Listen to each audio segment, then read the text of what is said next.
Ladies and gentlemen, boys and girls, on our previous video, we talked about the worst rated episodes of Robot Chicken. And today, we are going to do the exact opposite. We are going to look at the website IMDb and talk about the highest rated episodes of Robot Chicken, summarizing them and then discovering whether or not they truly deserve their top spot. My name is Dakosity. I hope you enjoy because I do it for you. I really do. I love putting a big old smile on your face. I love talking while you're eating your lunch. I do it for you, man. I do it for you. And for me, because I like the attention. If you end up enjoying this slop fest, please consider liking and subscribing, because it helps me out a ton, and it gives me the motivation to give you even more content. So please, without further ado, let's hop right into the number 5 episode. Number 5, Season 10, Episode 20, Endgame. The 200 Robot Chicken episode special. Sam Elliott is here to give us a rundown on what's gonna happen this time. The audience gets a kind of choose your own adventure type story, whereas during the skits a little prompt will show up on the bottom. Now this prompt doesn't actually work and the show just picks it for you, but it does lead the way to some kind of funny instances. Anyways, we start off with Batman. He gets called down with the bad signal. Turns out it was his girlfriend Carol though. Carol's upset that he won't respond to her calls, but he will respond to the bat signal. And apparently he was just online on Tinder. Batman has to make a decision. Take her to Olive Garden or take her on an adventure. He chooses the adventure, which turns out to be Arkham Asylum. This isn't the first time he's done this. He basically marks her down as a crazy criminal and just shoves her in the asylum. And apparently he's done this multiple times. Next skit shows us 2 kids and a father. The father's asking them, what do you want to play with? They start screaming, Play-Doh, Play-Doh. But then Play-Doh, the person shows up and we get a prompt. The father apologizes to Play-Doh because the kids obviously didn't mean that, or Play-Doh teaches them about Greek culture. Greek culture is selected and Play-Doh tells the kids that he is going to strip naked and wrestle with their father. So far this is going in a direction. We then start the skit that's gonna take up the rest of the episode. We're gonna be following the nerd as he goes through several of the movies and shows basically. He starts off getting pulled into the Buffy the Vampire show essentially, as Buffy, getting hit in the balls over and over and over again during training. And on his first mission, he ends up killing an actual family instead of vampires. It's okay though, since his teacher is British, he knows Hogwarts. He could just send them there. Where the nerd learns a spell to put poop in people's mouths on accident. He gets kicked out of that school for putting, poop in the guy's mouth. So then he goes to a devil school. I don't even know what this reference is, if I'm being honest. But there's an orgy happening and he ends up putting poop in the devil's mouth too. So then the devil sends him to Jurassic World, where he's Blue, the raptor from the movie, and he has to get out because there's like meteors or missiles or something hitting the island. Everything's exploding for some reason. I don't know. I didn't watch the the films after the first one for Jurassic World. I don't know what happens. But he manages to escape the island only to be put in front of people trying to buy him for just slavery. I'm just gonna call it slavery. They want to do weird things to the dinosaur. The one lady wants to cuckold the dinosaur. Like, what the hell? They call the nerd the most unfuckable dinosaur too. That's the funny part. The place is raided though, and they mistake the nerd for the pimp for some reason. So he ends up going to jail, where he meets Deadpool, who teaches him about breaking the 4th wall. He asks to be saved by either a famous model or a famous actress. They pick the famous model, so Fabio ends up saving him. The nerd's not very happy about that, and they end up running to infinity and beyond. Turns out this entire thing was a gigantic skit. I mean, we already knew that, but it was actually like on television, because the doctor, with the robot chicken, the guy who makes the robot chicken, right? He's like, oh man, my research is complete. I can now make the best joke of all time. And then the computer generates a little receipt and he reads it and just says La La Land, and then the episode ends. I don't know if I would call this the 5th best episode of Robot Chicken, but it definitely was solid. The 10 minutes went flying by because it was very well paced. The comedy wasn't bad. It was a very solid episode. I don't know if it's top 5 material, but it's definitely not like garbage, right? I can see why so many people rated this so high. But here we are, number 4, and how poetic is this? Season 5, episode 20, Fight Club Paradise. How weird.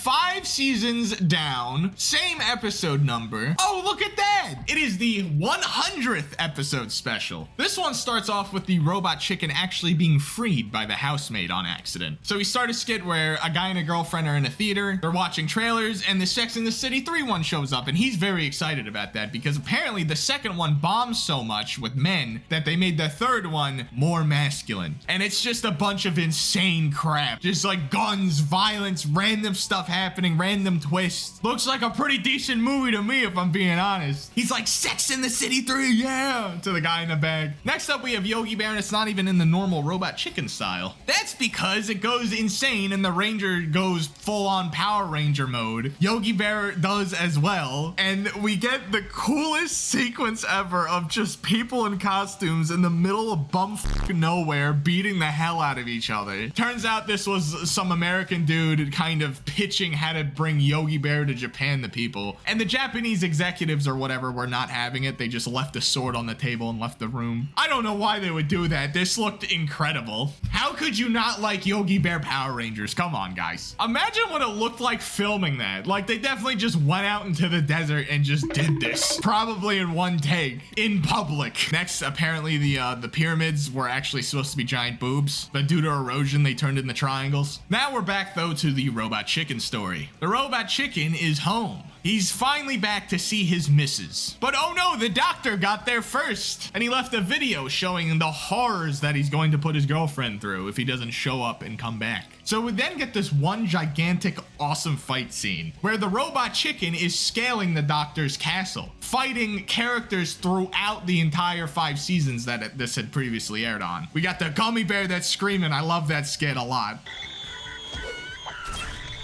We got the drummer guy from the Dragon Ball Christmas thing. There's the nerd. We got the Jack Frost Santa fusion. The sombrero Mexican dude who every time he moves, it does that weird sound effect. I could go on and on. It really is just a beautiful celebration of the show so far. And the fight scene was very well choreographed. Oh yeah, of course, Bitch Puddin' is there, my favorite character. How could I forget? He gets to the top, but the girlfriend's not there. The doctor shows him a thing of KFC. The robot chicken, he's furious. They start battling, and the doctor is apparently physically bigger than him somehow, despite the chicken just previously taking down like 100 people. The chicken does manage to get the upper hand by locking him in the chair and dropping all of the televisions on him. He then finds his girlfriend safe and sound, just tied up in the other room. They decapitate the doctor and eat chicken, celebrating in like a church or something, I don't know. For a 100th episode special, what else could you possibly do? Wow. This one definitely deserves its top rating. For a show like this, where most of it is literally just little skits, having a celebration of that by having your main character that shows up in the opening just beat the crap out of all the other characters that are reoccurring was definitely the way to go. And they did a very, very good job at it. I really enjoyed rewatching this for the, the video. Brought back some good memories too, because I think I remember watching this when it aired.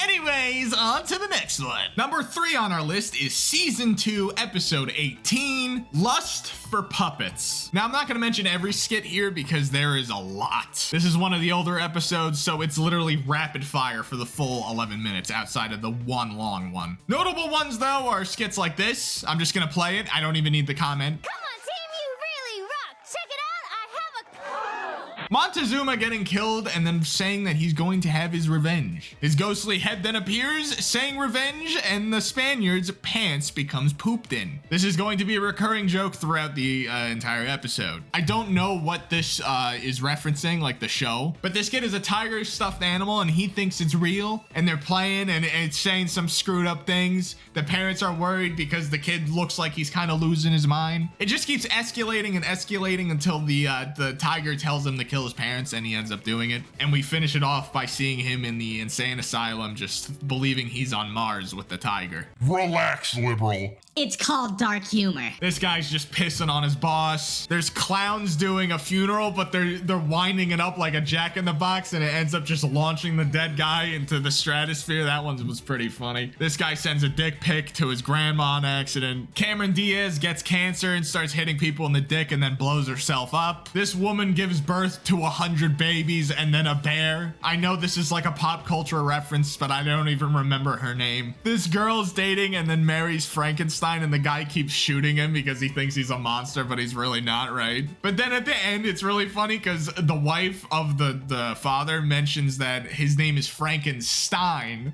Frankenstein? He's Jewish? This guy at the amusement park's trying to get people to ride his ass. These cats are just kind of talking to each other, and then a rat comes in and blows itself up. And then finally, we have the long skit that usually finishes out most of these episodes, which is Mario going to Vice City. They end up here because at an intersection, they took a wrong turn. Mario tries to get some money by breaking blocks, but he ends up just crushing his head. They pimp out their ride. Luigi thinks that this turtle is a Koopa, but it's really just a little girl's turtle that she's walking on a leash for some reason. I know that's a thing, trust me, but like what? It's not very common, but that gives them a star level, and they end up ranking up the star levels all the way to 5. Luigi ends up getting shot because he's holding a wrench, and Mario can't take it anymore, ends up shooting everybody, and the army shows up and he just gets destroyed. We end up back at the intersection where we now see Yoshi making the left that Mario and Luigi didn't. Turns out their fates would have been sealed regardless because Yoshi went to Raccoon City and just ends up getting eaten by zombies as soon as he shows up there. And then the episode ends. So this one was very fast-paced, very solid yet again. This is a very classic Robot Chicken episode. I don't think this should be in the top 5, especially number 3 over the last 2. Like, the last 2 were so much better, but it's definitely good. And I do remember a lot of these skits from when I was growing up and watching this show like every night. So clearly they were good enough to stick in my mind. All right, on to the next one. Number 2, season 7, episode 16. My personal favorite episode of Robot Chicken, the Bitch Puddin' Special. Dun, dun, dun, dun!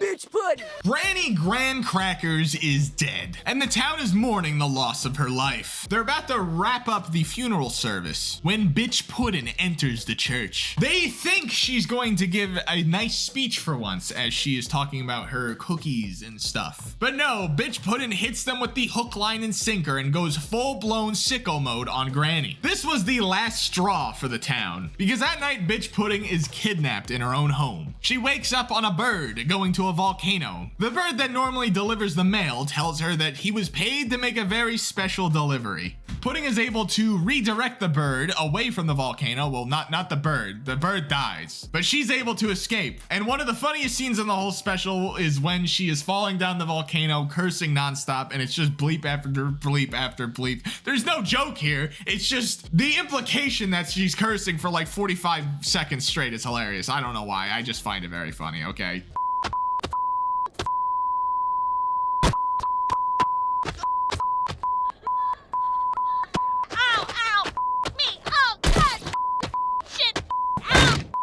After landing, she goes unconscious and wakes up to the Schlorps. Purple Smurfs, essentially. The Schlorps sing a little song, and we even get a little cameo from iDubbbz. I'm IBS Schlorp, you'll find me in the stalls. I just want to ask him if you've always been shitting your pants.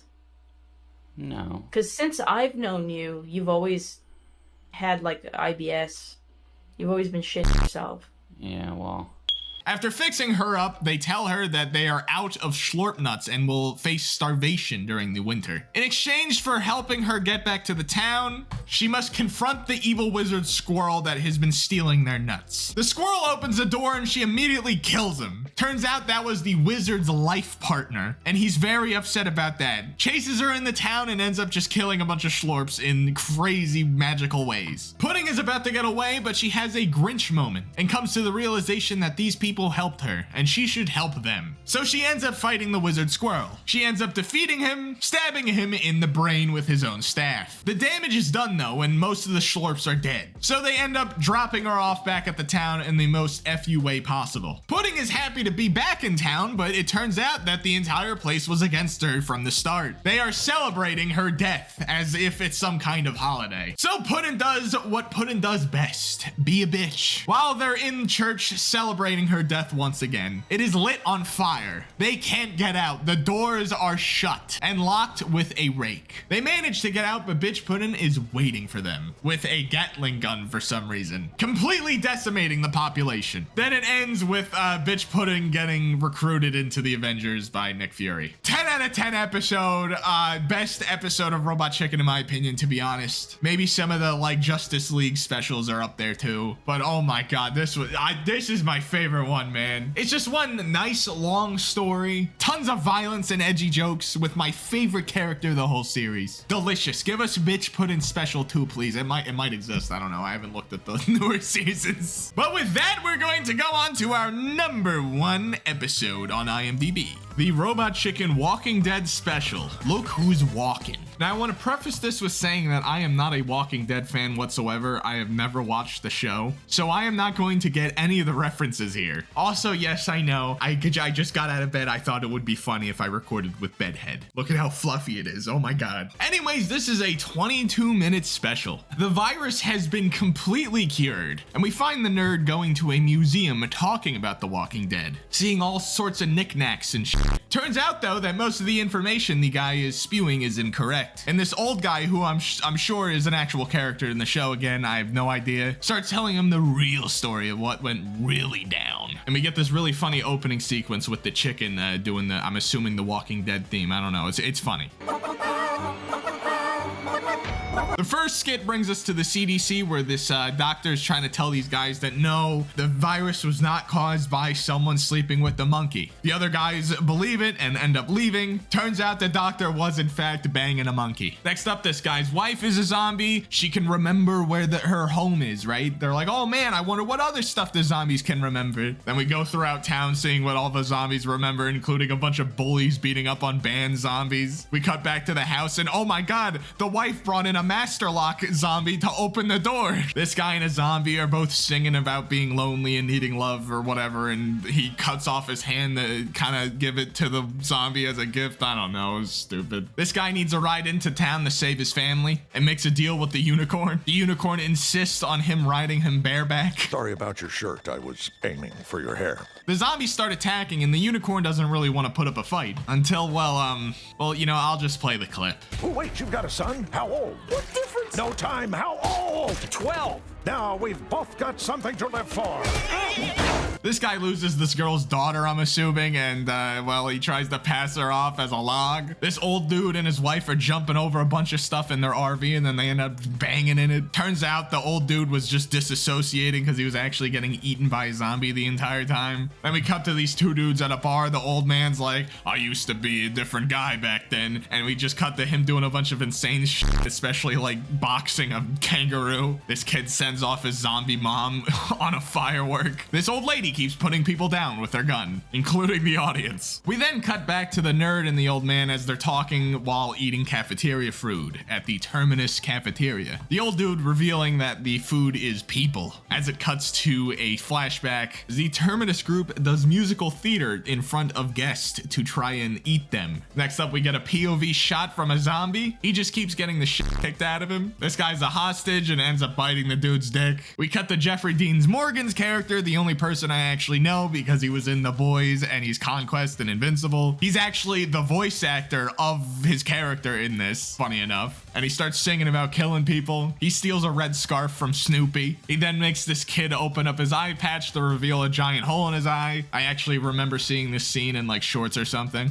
And the kid's eye socket starts sucking up everything. He then plays golf with the eyeball. We get this insane story where Dean's bat is apparently like a bat from space. They gave the bat with barbed wire on it a Superman backstory for some reason. He uses the kid's eye socket as a bottle opener. I don't know why he's bullying this kid so much. After finishing the Bat Superman story, we cut back to the nerd. Apparently he was watching that on screen. That was just propaganda. The old dude's like, that bat killed my family. It is then revealed that in the museum, the last walker alive is being housed there on display for everyone. The old dude panics and shoots the glass, trying to kill the walker, but he ends up letting it escape. They get into a tussle and the nerd ends up saving him. But unfortunately, the nerd was bitten, so he becomes a zombie and does a Thriller reference. The credits roll and we see that the people that worked on the show are like actually there playing themselves on some talk show, and the nerd just kills them too. Again, I apologize for not getting most of the references, for not knowing any of the characters' names. Did not watch The Walking Dead. Overall though, even as someone who didn't watch The Walking Dead, this episode is fantastic. fantastic. I still prefer the bitch pudding special over this, but it's close. For 22 minutes, it didn't feel like it whatsoever. It still felt really fast-paced. There were still mostly good jokes everywhere. I can see why this is the highest rated episode for Robot Chicken. And that was the top 5 highest rated episodes of Robot Chicken on IMDb. Overall, I think the list is pretty well earned. Every episode was pretty solid. Some of them even goated. And I had a lot of fun watching the episodes for this. But let me know in the comments what you think and any ideas on what I should do next. My name is Dakosity. Thank you so much for watching, and I will see you in the next video. Also, you should look at my other videos like the Aqua Teen Hunger Force episodes I did for this. Same exact concept. I love you. Goodbye.